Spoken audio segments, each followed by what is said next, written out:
situation has not been normal for us in the MDC. We faced so many obstacles. As I speak, all the rallies have been banned. We have had to improvise in terms of how we access the people.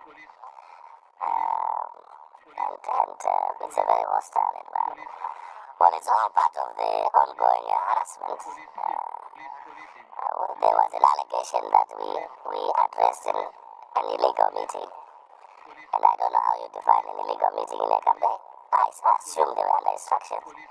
But if they were not, then it also means that some of the police officers are compromising their professionalism and behaving in a partisan way, and especially in a disrespectful way, in which the leading candidate is being treated like a common criminal.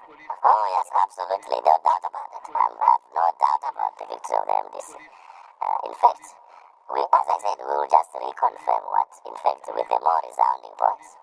If Mugabe did not hear the voice in March, he's going to hear a much louder voice that people will no longer enjoy their confidence in this government.